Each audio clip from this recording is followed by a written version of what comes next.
Okay. Okay, we'll get started. We'd like to welcome our defending champion of the Arnold Palmer Invitational presented by MasterCard, Russell Henley.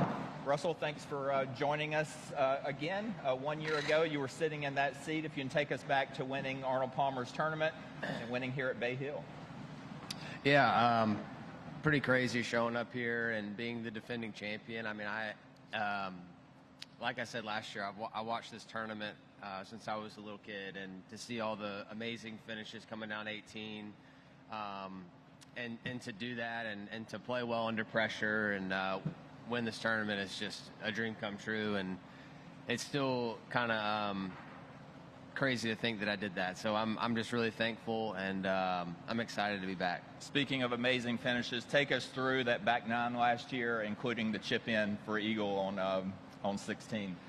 Yeah, I slowly got momentum on the back nine. I kind of came out of the gates a little shaky, making some bogeys on the front, but got some momentum, birdieing 10, 11, birdieing 12, birdieing 14, and then a chip in eagle on 16 really flipped the momentum for sure. And once that chip went in on 16, I knew the tournament was far from over. I only had a one-shot lead, and I had two really difficult holes to play. So I knew I had a lot of work cut out for me. I knew Colin was playing great, and I knew he would play great under pressure like he always does. So, just a lot of different ups and downs of emotions, and really proud of myself for just hanging tough all day and seeing it all the way through.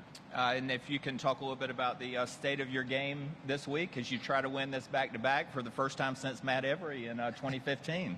Yeah, Matt, you got any tips for me?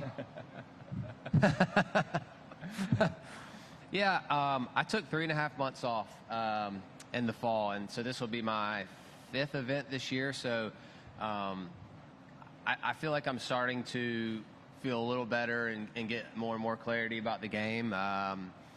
And I'm excited to be in Florida and play in this tournament. I mean, I think it's going to be a good weather week. It's going to be warmer than it was on the West Coast, and I'm excited to play a firm golf course. And I just love the challenge of this place, so I'm really excited. All right, thank you. We'll open it up to questions. If you'll raise your hand, we'll get a microphone to you.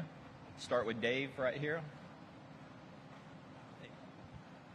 Hi, Russell. Hey. Just mentioning how you're feeling better about your game, what were you not feeling good about? Was there one thing that just kind of wasn't working the way you wanted it to, or? Well, I don't feel bad about it. I think the start of this year, of taking a long break, I came out of the gates a little bit kind of bouncing back and forth with different feels and different swing thoughts and things like that, and just didn't feel like I was clear on everything I was doing, and that led to a little more bouncing around. But all in all, 3 top 20s, 2 19ths, and a top 10. I mean, I've still played pretty solid, but just haven't felt like I've been kind of in a rhythm of playing tournament golf. So I'm just excited to keep the year going. Does that give you more confidence when you're kind of tinkering a little bit, but you're still, finishing pretty well? Yeah, it does. It does. And, that's kind of what I've tried to do in my game is be as consistent as I can and make every week count. And I think that's allowed me to, get my ranking up higher and all that. So, and give me more chances to win tournaments and finish in the top 5 and top 10 and all that. So it's something I try to stay, do everything really well as much as I possibly can, and it is nice to see results like that when I'm not feeling my best. All right, let's go to Dave. Russell, you sort of mentioned obviously that you took a couple months off. Your game is starting to come through, but this is a place where you've won. I think human nature would tell you that you probably have elevated expectations. Like you proved last year you can win here. Yeah. Maybe your game isn't exactly where it was. How do you balance those things out for your expectations this year? Yeah.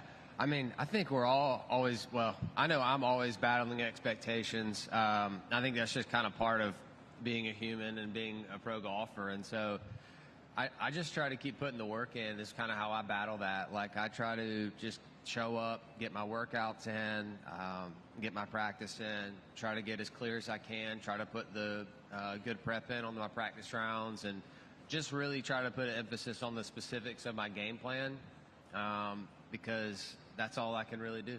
Are you better at accepting the results when you do that now than you were when you first came out on tour?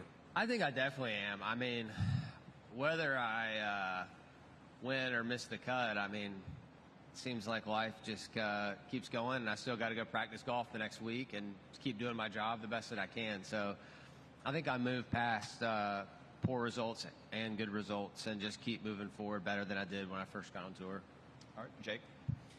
So kind of on the same vein, but in your equipment, yesterday you had 2 drivers in the bag on the range, but they're both TSI 3s, which are years and years old at this point.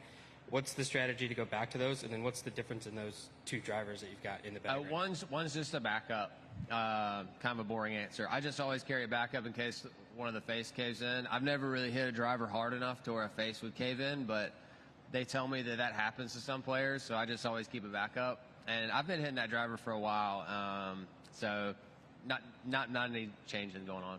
And then you have a 1-iron in the bag, which is the only 1-iron new club in the bag. According to the photos, you've got a 1-iron in there. Really? Yeah. I need to double check the bag. Charlie, did you slip a 1-iron in my bag? I didn't know I had that in there. Yeah.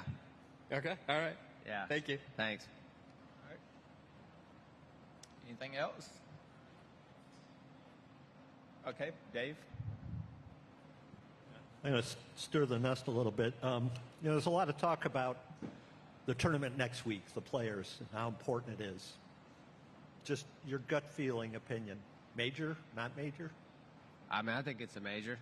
It's our home tournament. I don't know the statistics on like when they say like best field in golf or whatever, but I mean, it is. And the history with that tournament, I mean, I've always considered that a major in my mind, and it's just such a tricky golf course, and it rewards great shots and typically, and it visually is very intimidating, and I feel like if you have a good week there, you've done a lot of really good things. And you look at the past champions, and nobody hasn't really favored any one player. And people typically don't win it back to back unless you're Scotty. But it's a tournament I always look forward to. I love the challenge of it, and it's one of the I consider it a major. Yeah. If you want to win majors, where would you put it? I mean, it'd be pretty high on your list, wouldn't it? Oh, definitely. I mean, winning there. I mean, when you win it on a golf course like that with that kind of history, I mean, it proves you can do it anywhere. I think, for sure. Okay. Those closing holes are really tough, I would imagine, when you're carrying a lead. So, All right, Russell, we appreciate your time. Best of luck this week. thank you.